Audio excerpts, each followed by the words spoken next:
अगर ब्रिगेडियर उस्मान न होते तो वैष्णो देवी मंदिर भी हाथ से निकल सकता था, क्योंकि पाक फौज श्रीनगर से होते हुए जम्मू तक पहुंचना चाहती थी और हरिनिवास पैलेस से लेकर माता वैष्णो देवी की गुफा तक कब्जाने के प्लान पर काम कर रही थी। लेकिन ब्रिगेडियर उस्मान साहब उनके रास्ते में चट्टान की तरह खड़े रहे और उन्होंने उस वक्त पाकिस्तानी फौज को पीछे ढकेला जब नया नया आज़ाद हुआ मुल्क हिंदुस्तान कश्मीर को बचाने की जदोजहद कर रहा था और पाकिस्तान उसे मुसलमानों की मेजॉरिटी होने की वजह से हथियाना चाहता था।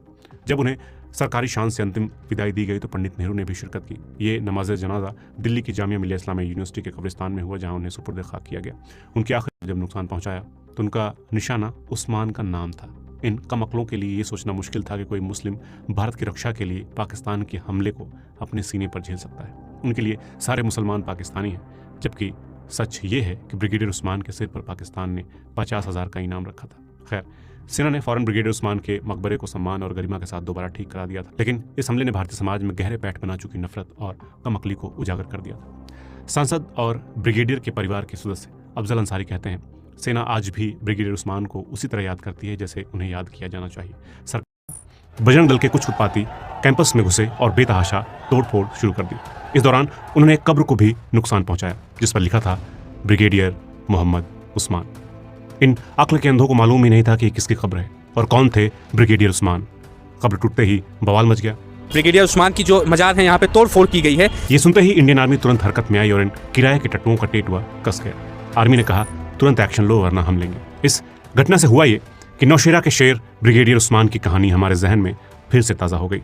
Brigadier Mohammad Usman, brigadier Usman, brigadier Usman, brigadier Mohammad Usman, वो ब्रिगेडियर जो माता वैष्णो देवी की गुफा बचाने के लिए पाकिस्तानी फौज और कबायलियों के रास्ते में चट्टान की तरह खड़े हो गए।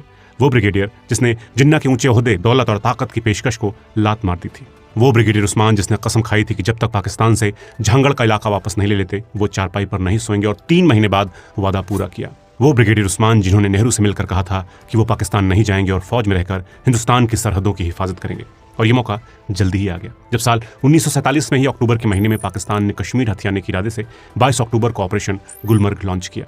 इधर से जब तक भारतीय सेना कश्मीर पहुंचती, पाकिस्तानी घुसपैठ ही मुजफ्फराबाद, चकोटी, उरी, बारामूला, श्रीनगर के रास्ते बॉर्डर पार से आए और श्रीनगर के पास तक पहुंच गए। उत्पात मचाना शुरू कर दिया। भारतीय सेना जब वैली में पहुंची तब नवंबर 1947 की शुरुआत तक हालात थोड़े संभले, लेकिन हमारे पास सेना कम थी। खासकर जम्मू डिवीजन में हमारे पास से सिर्फ 500 जवान टोटल। उधर कबायली और पाकिस्तानी सैनिकों की 15,000 की फौज थी। मीरपुर और कोटली इलाके में हिंदुओं और सिखों की आबादी लगभग 20 से 30,000 थी। उनको सबसे ज्यादा खतरा था। नवंबर की शुरुआत में ही वहां से डरावनी खबरें आने लगी, लेकिन जब मालूम चला कि घुसपैठिए इन कस्बों को घेरे हुए हैं तो 13 नवंबर 1947 को 2 टास्क फोर्स भेजी गई। 50 para brigade brigadier YS Paranjpe के कमांड में कोटली की मदद के लिए पठानकोट, जम्मू, अखनूर, नौशेरा, झांगर